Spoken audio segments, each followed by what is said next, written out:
What's Irunmole? So, the way I've been able to translate the word Irunmole is, it's a compound word like most words in Yoruba, right? So, you have I, Orun, Imole, right? Which is basically saying, from heaven comes the energy of the light, right? And what an Irunmole is basically the frequency of light or their emanations from Olorun, which is the sun or a manifestation of Olodumare or God, right? So they're energies that are present in heaven, right? So what ends up happening is these energies or these selected energies, some of them are predestined to manifest within a human body, and that's ultimately where you get an Orisha. Or the Orisha, or the word Orisha means selected head or guardian of Ori, or Ori is nothing more than an extension of Olodumare that lives right here. It's our personal divinity, right? So it's protecting Ori while it's on earth, right? So the Irunmole is basically the trace energy of the Orisha here on earth. So for example, you have an energy like Shango, right? And Shango in heaven, in his Irunmole stage, with whatever name he was identified with, some people will say it's Jakuta, or in proper Yoruba, you're going to hear the name Ajaka. And he manifested in a body that was ultimately meant to live an extraordinary life here on heaven, and because of it, he became an Orisha, or a deified ancestor. So the Irunmole is nothing more than the pre-selected destiny or the energy that occupies the human body that ultimately became Orisha, or a deified ancestor, and ultimately a god, right? It's just fulfilling its celestial destiny of becoming an extraordinary human being on earth and ultimately deified, right?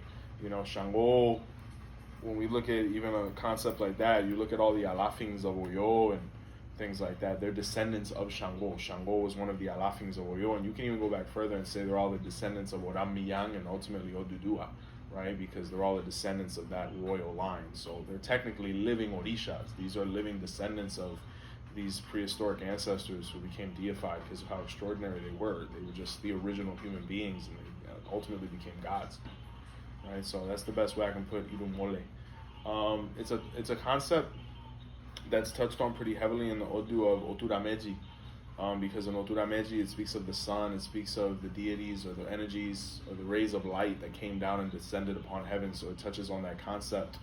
The word Imole, believe it or not, is also a term that's used to refer to people of. But we're not going to get into that because I don't want to delve into what it means. It could be a little derogatory. So, for those who have studied Oturamei and the groups that it speaks of, it's also the word Imole is also a term to refer to certain ethnic groups and some of the dubious things that they did in prehistoric times. So we'll leave that one at that. But that's what an Irunmole is to me. It's the energy of light that ultimately was selected to incarnate in the human body and fulfill its destiny to be incredible and deserving of being a deified ancestor, right? Shango was nothing more than a man who did incredible things on earth, who was extraordinary, and people just kept talking about him for generations, and he became a god. Where technically every Olorisha is an Orisha, because we are nothing more than the reincarnation of these deities, and we're here reliving or trying to relive the positive aspects of their life to be able to be deified as well. Or the concept of kind of Egungun comes from deified ancestors. You know what I'm saying? And you have certain clans that have certain Egungun, and they're somewhat Orisha-like because they're deified over so many generations. They become like their own cult, right? So there's an Odu known as Obeshe, where it says that the memory of a great man will be eternal, be everlasting or have eternal life. So when we do great things here on earth and we make an impression and we live morally, our descendants will turn us into an Orisha by them constantly invoking us in the Iba or the Mojuba, and we become deified ancestors, where some of our ancestors in Cuba have become that already, with people like Miguel Feble, Sadeshona, people like Ayala Tuan, very well-known, well-versed, practiced Olorisha and Babalawo became these cult figures. You can even say to a certain degree Michael Jordan, not Michael Jordan because he's still alive. A lot of health there, but amazing people that have lived, and they've just been deified, over generations. But it even goes further back with the Orishas because these were divine energies that came down from heaven. All right. Next question. what are other energies that govern the religion? Like we have orishas, Correct. which is pretty self-explanatory. Yeah, we just touched on Um, that. Yeah. Then you have other energies like ajogun, and then other things like that. So the Ajogun are basically the antithesis of that which is positive, right? For there to be a universe, there has to be a balance. For there to be light, there has to be darkness. Light is in Babayobe, and the darkness or absence of light, as it's better known, is in Babaoyokumeji, right? There's always this balance, the presence and the absence. The Ajogun are nothing more than necessities that need to be in place for life to be a possibility. So the head of the Ajogun, at least the one who directs them, technically is Eshu. He is one of the 401 Irunmole. And when I say 401, the one represents Eshu, or the concept that the Orisha is everlasting, or it's constantly growing. There's always one more, an eternal aspect to it. And then you have the 201 Ajogun, where Eshu is one of the Irunmole, but he's the head of the Ajogun, in the aspect that he is the one who administers the Ashe, and he's also the one who administers, unfortunately, the negativities. So we appease Eshu so that the negativities don't find us, or they're directed away from us, right? Another deity that's really heavily involved with the Ajogun is the Iami Oshoronga, right? Who are the feminine ancestors of the night, who are meant to install or direct misfortune and disease into the human body. So when we're talking about the Ajogun, we're talking about, Iku, or they're also known as the Ayewo or the Osobos, right? The negativities. So you have Iku, which is death or lack of function. You have Arum, which is, sickness or basically a destruction of our environment or ambiance. And you have Ofo, which is the act of loss or giving up things which we once had due to a lack of ROD being aligned. And from these three, the other ones are basically born. So when you have a combination of, death and loss, it can translate into obstacles, or loss and sickness, it can translate into embarrassment. Through these three primordial, Ajogun or negativities is where all the other ones come from, right? But then luckily we have this thing called the Ire, right? Which are the benefits or the positive things in life. The first one is Ariku, which is basically, when we translate it, it means I do not see death. It's the antithesis of death. And it's also can be translated as longevity, where it's not only speaking about physical health or biological health, but socially as well, like being able to persist in a position of positivity for a long period of time. You have Oma, where in Yoruba it's also known as Oye, where it's a blessing of knowledge, or being of logic, or being able to interpret information and then gain it, interpret it, and then put it into practice. And then we have Ireowo, which is a blessing of economics or money, right? When we have the combination of longevity, wisdom, or knowledge, better said, as well as money or capacity, all the blessings in life can come from that. The idea is to be intelligent enough to garner compensation for it, and then be healthy enough to where we can enjoy it for as long as possible, right? So that's the antithesis or the opposite of the Ajoku. Right. What else, Mihal? So what would be your best advice for anyone in general to keep the negative energies at bay? It's interesting because in one of the videos I came out with earlier, I talked about Ebo, right? And when we're talking about Ebo, it's sacrifice. And I think the best way to avoid any negativity or Ajogun is Ebo, but more specifically Ebo Iwapele, which is the sacrifice of good character and ultimately good conduct. It's very important to perform the sacrifices in your Odu, but even before any of these can be accepted or really considered in heaven, we need to have good character, because if we have good character, the Ires will bless us. They'll always be around us. They'll manifest through us, even if we've never done an Ebo or Bonfa or anything religious centric. You look at some people who've never experienced this faith, but they have great character and they still lead amazing lives. It comes from them doing great things in a past life to where they didn't necessarily have to experiment Ifa in this life to be able to progress. But at the same time, maybe even if they did or did not, just them having good character, it usually brings great things. Now, mind you, that's not always the case. Sometimes we have to throw a little bit of practice in there. But usually, if you lead a good character you'll still lead a pretty good life. And that's why you notice a lot of people that don't even practice this. They're good people, they have good energy, and things go well for them. Not everybody came down with the same spiritual debts. So that's where that comes from. I feel the best way to avoid the negativities, because I would say the majority of the Ajogun come from bad character. If we have bad health, it's because we haven't made decisions pertinent to better it. If we suffer from sickness, as long as it's not congenital, hereditary, or unavoidable, good character will avoid this, and loss, good character will avoid this, because we'll be organized, we'll be, wrecked, we'll be diligent, organized, all these things to avoid those things. So I feel the best way to avoid the Ajogun is through Ebo Iwapele, which is the sacrifice of good character. And it really is a prevention, because Iva is a preventative philosophy, and it's based on, avoiding negative things altogether. So through good character, the Ebo Iwapele, or the sacrifice of good character, will avoid these things altogether. Right. So some people lead a good life, but misfortune still happens within their life. Correct. So that at that point it would be something like predestined, and it could go back to their karmatic debt, or Absolutely. So do you think receiving Ori at that point, does that benefit them? Absolutely. And what happens is that's why you see really great people still go through really negative things. Everybody's born with a different Ori, right? So you have people who, some people would look at and be like, wow, how are they blessed with such a great life? Well, maybe they did a very heroic act or something very selfless, or just led a good life in the previous one to not have that many spiritual debts or debts in general in this life, right? But for other people, even though they're good people and they've selected a good destiny as far as good character, there's still other debts they have to fulfill. And that's why you see really great people go through negative things.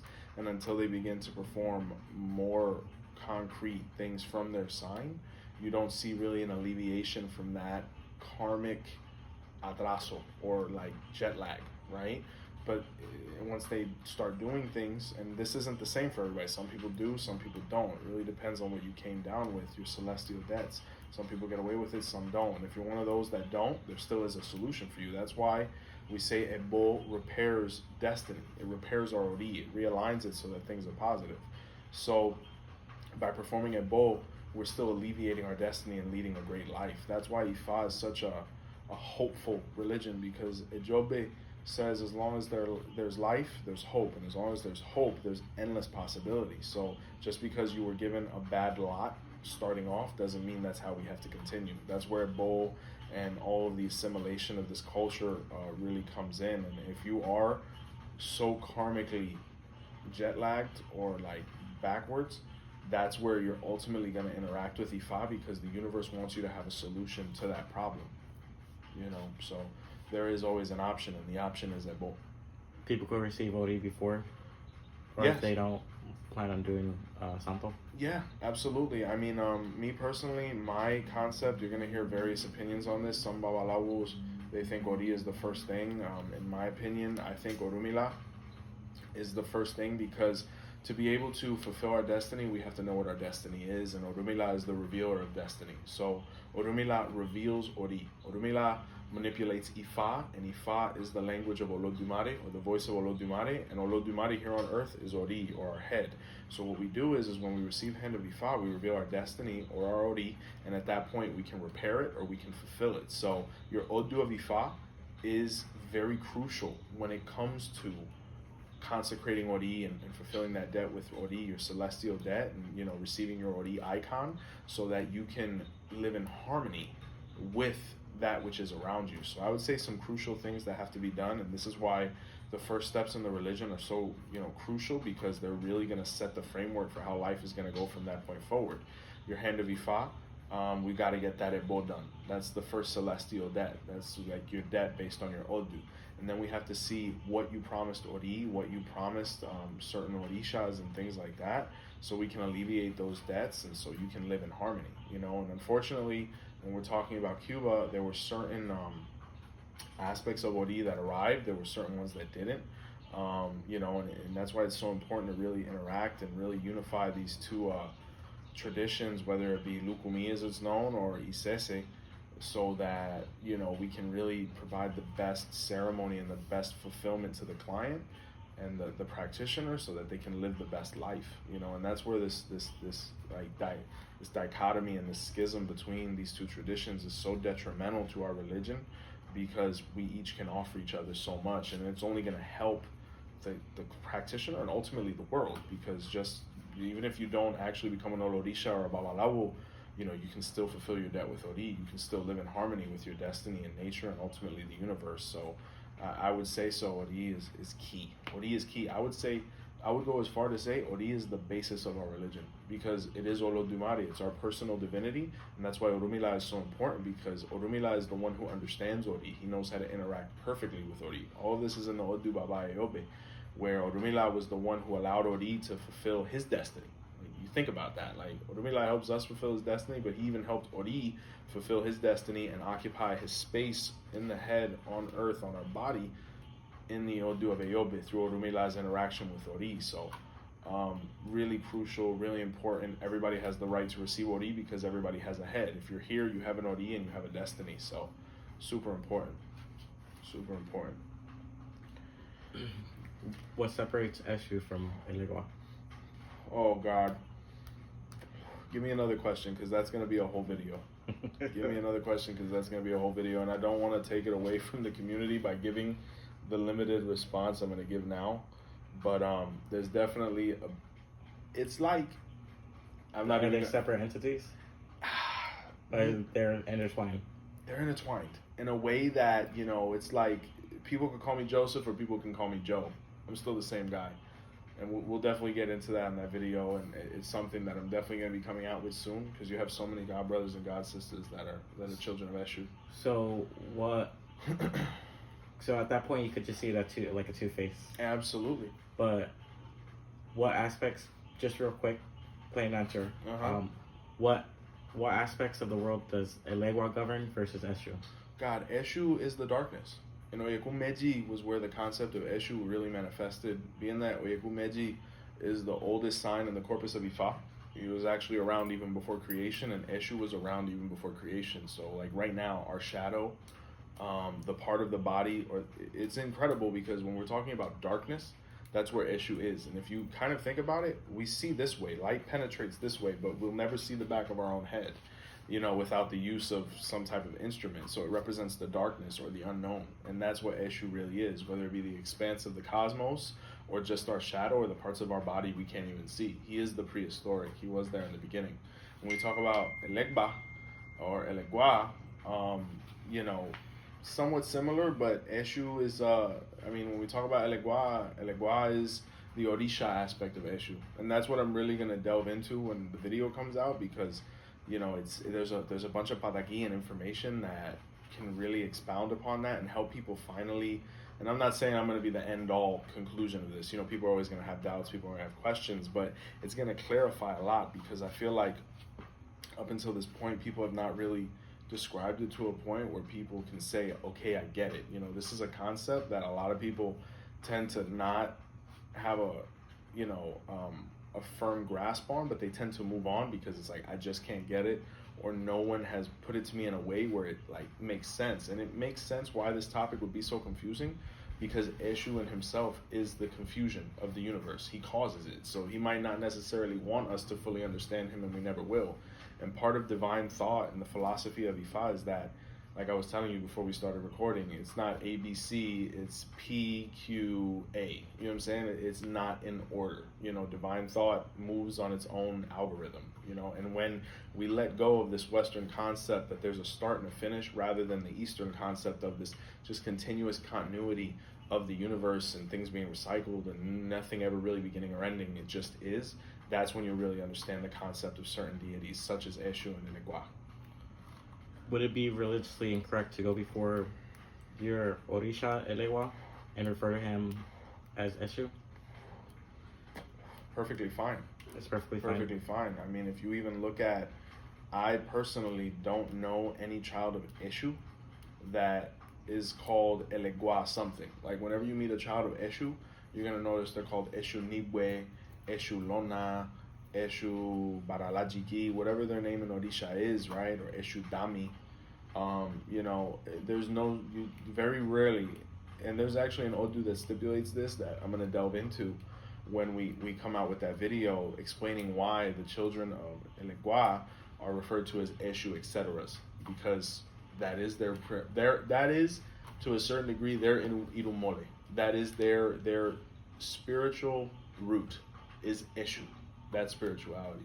But what I'm going to do in the video is I'm going to make it very clear as to why, he can't encompass the whole aspect in the human being, because he's far too large. He is the expanse of the universe. That's why you look at certain people and they talk about certain deities that can't be crowned directly, because people will say, Agayu is the volcano, and the volcano can't go to anybody's head, or Oya is the cemetery, she can't, you're gonna forgive me.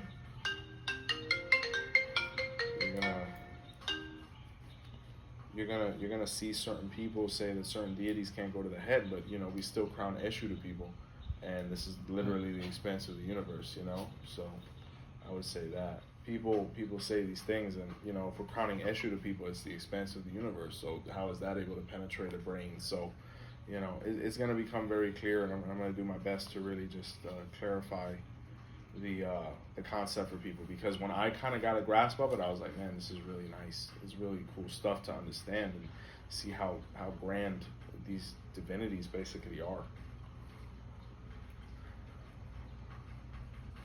That's what you got for me?